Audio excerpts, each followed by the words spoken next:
안녕하세요. 자연과 인간 화 7, 8교시 5조 발표를 맡게 된 윤성기입니다. 저희 조는 토양 생태계와 산성비에 대한 주제로 발표를 하게 되었습니다. 저희 조는 조장 정도연, 조원 유다연, 오찬웅, 임비범, 김하은, 맹서은, 윤성규로 구성되었습니다. 7교시 수업 파트 1 발표 시작하겠습니다. 먼저 목차를 설명드리겠습니다. 파트 1에서는 토양의 특성과 토양 오염에 대해 소개하겠습니다. 이어지는 8교시 파트 2에서는 산성비 그리고 피해 현황과 국제 분쟁에 대해 소개하겠습니다. 토양 오염에 대해 알려면 먼저 토양을 살펴봐야 합니다. 토양은 암석 물질이 기후와 물리, 화학적 풍화 및 마모작용, 그리고 미생물의 활동에 의해 생성되며 지표면에서 20에서 30cm 정도의 깊이를 토양층이라고 말합니다. 고작 1cm 깊이의 토양이 생성되는데 약 200년이 소요된다는 것을 보면 알다시피 20에서 30cm는 결코 작은 단위의 숫자가 아님을 알 수 있습니다.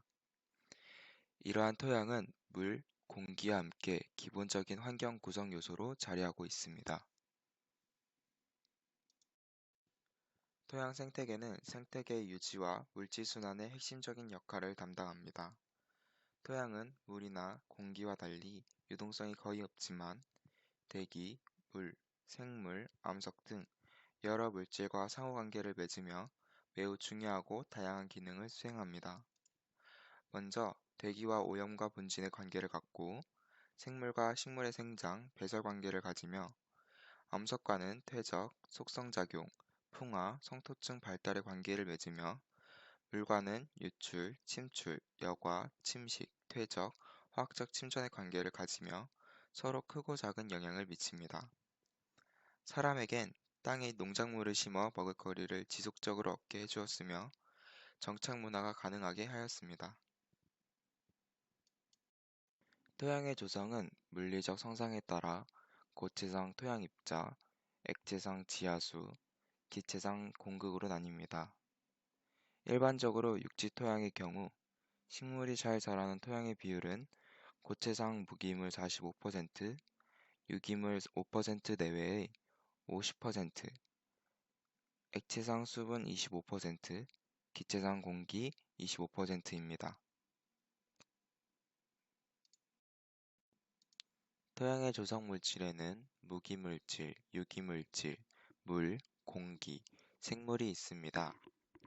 무기물질은 산소, 교소, 알루미늄, 철, 탄소, 나트륨, 칼륨, 마그네슘 등이 산화물의 형태로 존재합니다. 유기물질은 낙엽, 가지, 뿌리, 동물의 배설물 등 통상 1%에서 7%의 유기물질을 함유합니다. 생화학적으로 분해될 때 생성된 잔해물로서 갈색, 검은색의 형태가 부식질로 이루어져 있습니다. 물은 토양의 보수력에 의한 수분입니다. 공기는 토양의 용량의 약 5%가 공극이며 공기는 이러한 공극을 채우고 있으며 식물의 뿌리에 의해 이용됩니다. 생물은 세균, 곰팡이, 원생동물, 선충류, 기타의 소동물 등이 토양의 질량의 0.1%를 차지하고 토양 비옥도와 공극도에 기여합니다. 여기서 부식질이란 토양에 있는 유기물이 완전히 분해되어 교질 상태로 됨으로써 갈색, 검은색을 띠고 질소의 함량이 높으며 양이온 치환 능력이 높은 상태에 있게 된 고분자 유기물을 뜻합니다. 부식질의 역할은 토양의 함수량 증가 및 유지, 온도 유지, 토양 미생물의 에너지 공급원, 농작물에 대한 질소의 공급, 생물의 생장 촉진 또는 양분의 보유력 유지 등등 역할을 담당하며 부식질이 많으면 토양의 산성화가 되며 일시적으로 양분의 결핍증을 보이며 무기물 결핍 현상을 보입니다. 이러한 토양의 기능에는 6가지가 있습니다. 첫 번째, 식량 생산 기능으로 토양은 73억 인구의 먹거리인 농축산물을 생산합니다. 두 번째, 수많은 식물들의 서식처로서 식물을 비롯한 동물과 미생물 등의 유전자원 저장소 역할을 합니다. 세 번째, 지하수 함유 기능으로 지하수 자원의 저수지 역할과 홍수 조절 기능을 합니다. 우리나라의 6월, 9월 집중호우에 의한 홍수는 논토양에 의해 조절됩니다.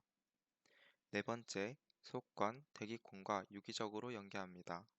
다섯 번째, 미생물에 의한 분해작용과 물리, 화학적 작용에 의한 오염물질 정화로 대기와 물이 깨끗해집니다.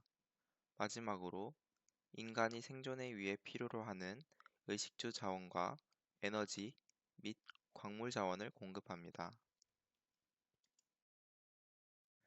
하지만 이런 토양이 지금 심각한 오염에 노출되어 있습니다. 산업과 생산 활동에서 발생한 각종 유해 물질이 토양으로 유입되고 이를 동물과 사람이 섭취하는 식물, 농산물이 흡수하게 되어 큰 문제를 발생시키고 있습니다. 이처럼 인간이 토양의 물리, 화학적 성질을 저해하는 현상을 토양 오염이라고 말합니다. 이러한 토양의 오염의 특성은 크게 세 가지로 나뉩니다. 먼저 토양의 오염은 오랜 시간 누적되어 피해가 크다는 만성적인 특성을 가지고 있습니다. 또한 토양의 생물과 지하수를 오염시켜 인간에게 간접적인 피해를 입히는 특성을 가지며 한 번 오염되면 개선이 어렵고 대기, 수질에 비해 더 많은 시간과 경제적 투자가 필요하다는 특성이 있습니다. 이러한 토양의 오염의 정의를 각 나라별로 알아보도록 하겠습니다. 덴마크에서는 지하수를 오염시킬 수 있거나 또는 지역 주민의 건강을 위협할 수 있는 오염물질이 있는 토양을 뜻하며 핀란드에서는 토양 중의 오염물질의 농도가 자연 함량을 기록적으로 초과하여 그 총량이 인간의 건강 및 환경의 위해성을 나타낼 수 있는 토양을 뜻하며 독일에서는 인간의 건강과 복지 및 가축, 작물 또는 지하수 등 경제적으로 중요한 자연적 재산에 직접 또는 간접적인 악영향을 미칠 수 있는 토양을 뜻하며 네덜란드에서는 토양에 존재하는 물질의 농도가 일반적인 농도보다 높으며 한 가지 또는 그 이상의 토양의 기능에 비가역적인 영향을 주는 토양을 뜻하며 영국에서는 이전의 이용에 의하여 향후 이용에 위해한 영향을 줄 수 있는 물질을 포함하고 있으며 이로 인하여 제한된 개발 또는 복원이 요구되는 위해성 평가가 요구되는 토양을 뜻하며 우리나라에서는 사업활동, 기타 사람의 활동에 따라 토양이 오염되어 사람의 건강이나 환경에 피해를 주는 상태의 토양을 뜻합니다. 다음은 토양 중금속 자연 함량을 나타내는 표입니다. 국립농업과학원에서는 2005년 밭에서 카드뮴이 0.16, 구리가 3.51, 납이 2.43, 아연이 10.39, 2006년 과수원에서 카드뮴이 0.07, 구리가 3.89, 납이 2.02, 아연이 17.66, 2007년 논에서 카드뮴이 0.08, 구리가 3.27, 납이 4.77, 아연이 4.16, 2008년 시설에서 카드뮴이 0.08, 구리가 3.15, 납이 1.25, 아연이 26.32가 나왔습니다. 국립환경연구원에서 87년도부터 88년도에서 카드뮴이 0.14, 구리가 4.0, 납이 5.38, 아연이 4.36, 일본에서는 74년도에 카드뮴이 4.41, 구리가 6.70, 납이 6.70, 아연이 15.20이 나왔습니다. 구체적으로 토양 오염의 종류와 이에 따른 질병, 그리고 대표적 오염원에 대해 소개하겠습니다. 먼저 질소 비료 공장과 비닐 제조업 과정에서 유기수은이 토양을 오염시킬 경우 중추신경마비와 같은 질병을 야기하고 아연 재련업, 도금, 카드뮴 전지 공장에서 카드뮴이 유출되어 토양을 오염시킨다면 이 영향으로 호흡장애, 배뇨장애, 골연화증을 일으킬 수 있습니다. 또한 광산, 농약, 사료 제조업에서 비소가 유출되면 구토, 설사, 변비, 위통을 겪을 수 있으며 화학공장, 코크스 공장에서 페놀이 유출되어 위장장애, 두통이 발생하고 광산, 도금 과정에서 구리가 토양을 오염시킬 시 간경변, 위장장애를 일으킵니다. 또 공장 폐수, 광산 폐수를 통해 납이 유출되어 토양이 오염된다면 이를 사용한 인간은 빈혈, 불변증, 두통과 같은 증상을 겪으며 도금 공장, 피혁 공장을 통해 크로뮴 유출이 소화기 장애를 유발할 수 있습니다. 토양 오염원에 대해 소개하겠습니다. 첫 번째, 광산 폐수입니다. 폐광산이나 휴업 중인 광산 등으로부터 광산 폐수 등이 용출된 용출수에 의하여 주변 토양과 하천 등에서 중금속에 의한 오염이 발생합니다. 두 번째, 산업 폐수입니다. 산업 폐수에 함유된 산성, 알칼리성 물질, 중금속, 기타 독성 물질 등에 의해 토양의 물리, 화학적 특성이 악화됩니다. 세 번째, 도시하수입니다. 유기물이나 합성세제 성분, 질소와 인이 과다 함유된 생활하수에 의한 오염이 발생합니다. 네 번째, 제련소의 분진입니다. 원광석에 포함된 비소, 납, 구리 등의 중금속이 제련 과정에서 굴뚝을 통하여 비산되거나 원광석의 운반 과정 중 분진의 비산으로 인하여 오염이 발생합니다. 다섯 번째, 폐기물입니다. 토양에 투기한 폐기물로부터 오염물질이 지속적으로 용출되어 토양 및 지하수, 농작물의 오염을 초래하고 생체 농축을 통하여 인체에 피해를 야기합니다. 여섯 번째로 농업입니다. 농업에 이용되는 농약과 비료, 식물에서 발생하는 이산화탄소와 토양에서 발생하는 질소가 토양을 오염시킵니다.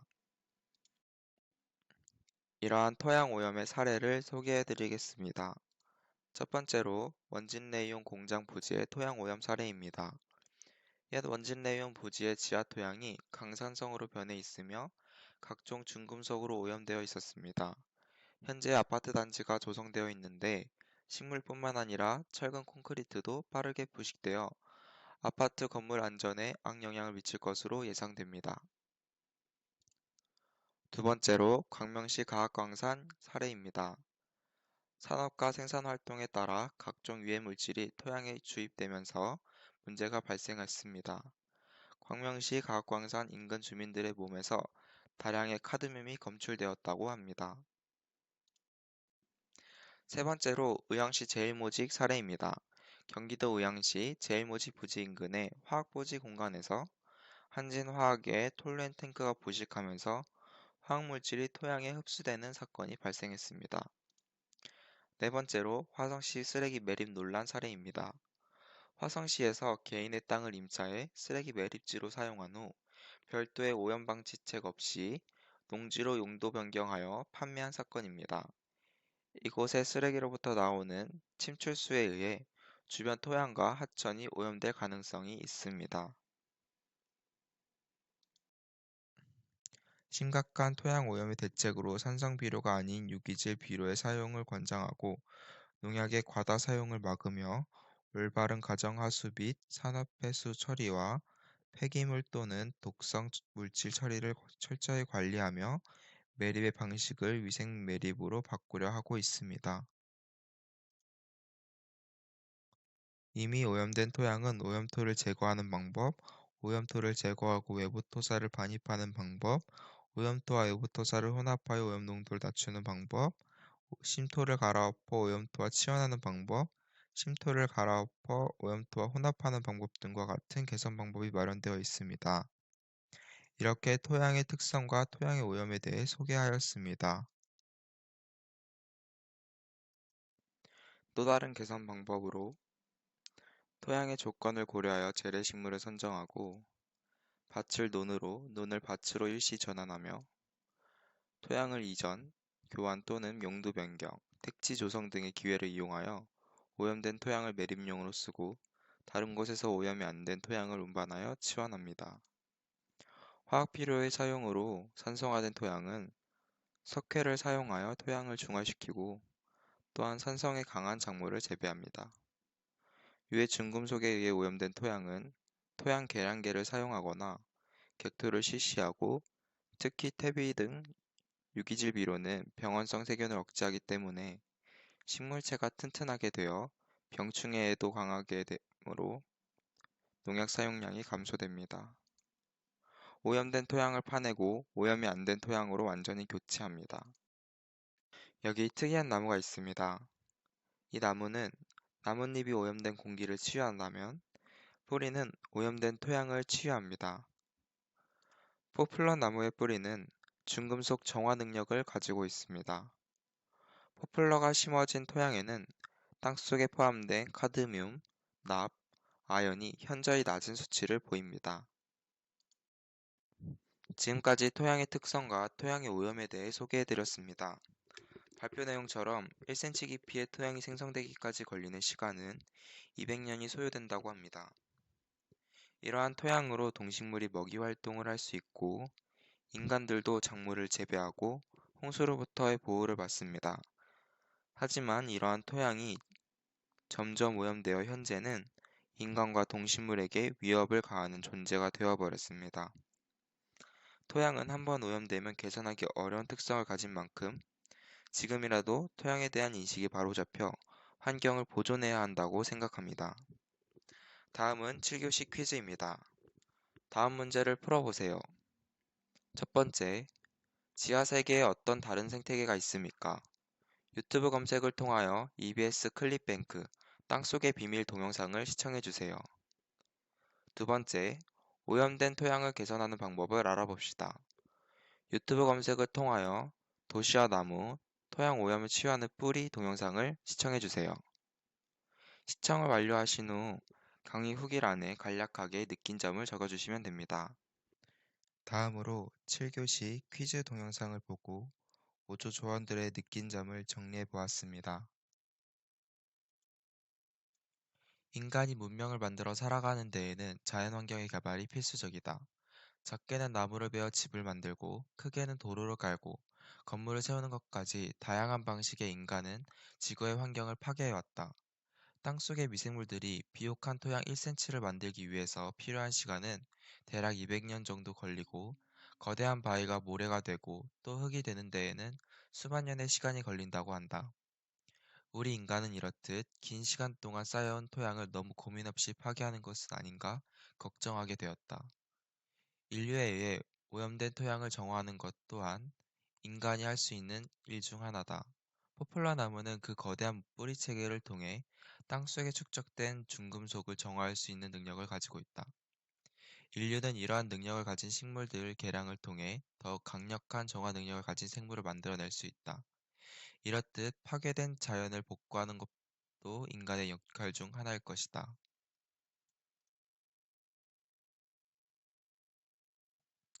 우리는 주변에서 풀 한 포기를 쉽게 볼 수 있다.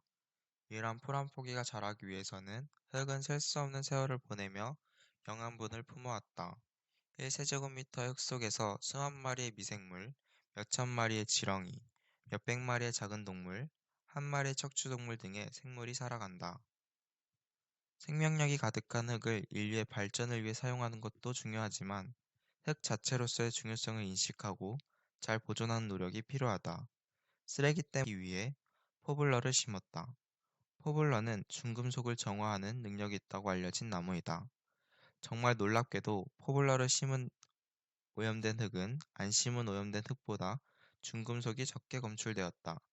또한 포블러를 심게 나면 바로 중금속이 사라지는 것이 아니라 심은 기간이 더 오래되면 오래될수록 정화 능력이 커지는 것을 알 수 있었다. 우리가 더럽힌 토양을 빠르게 정화시키기 위해 돈을 쓰지만 사실 더럽혀진 흙에겐 시간이 필요한 것 같다. 뭐든 빨리 하려는 우리지만 토양이 깨끗해지기 위해선 토양에게 너그러움을 베푸는 것이 가장 중요한 것 같다. 땅속의 비밀이라는 영상을 보고 땅속에 사는 지렁이, 거미, 달팽이 등 곤충들이 흙 속의 낙엽과 부식물을 먹어 다시 배설하는 자궁 영웅이라는 말을 듣고 징그럽게 생겼지만 없어서는 안 될 존재라는 걸 다시 한번 느꼈고 이 영웅들이 비옥한 땅을 만드는 데 걸리는 시간이 400년이라는 것을 보고 토양 오염이 개선되고 무분별한 개발이 없어져야 한다고 생각했습니다.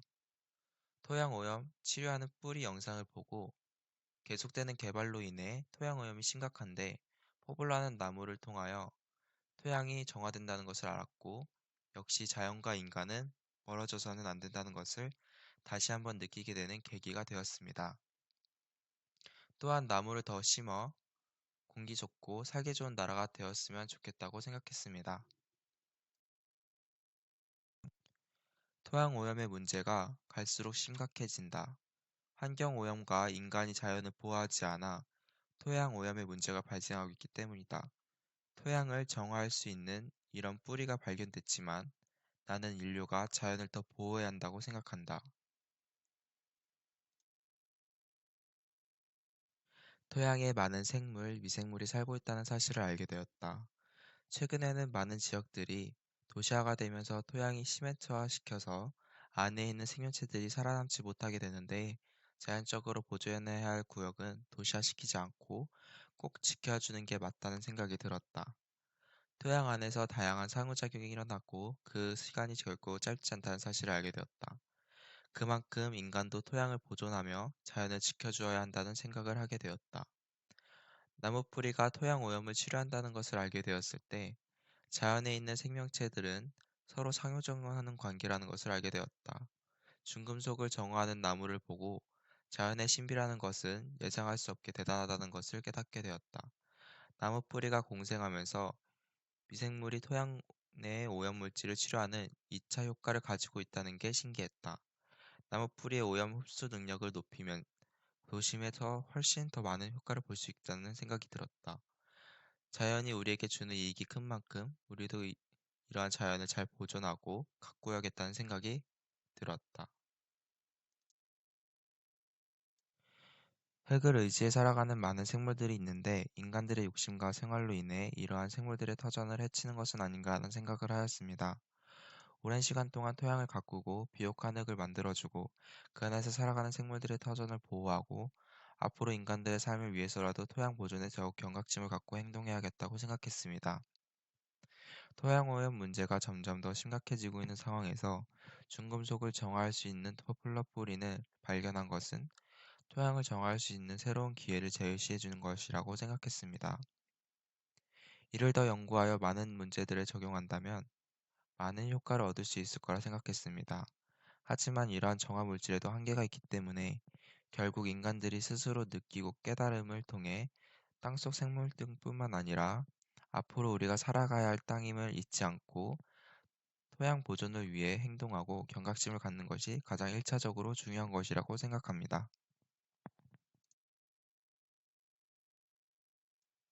토양은 생물이 살아가는 데 필요한 영양소가 집합되어 있는 곳으로 생명과 연관되어 있다고 생각한다.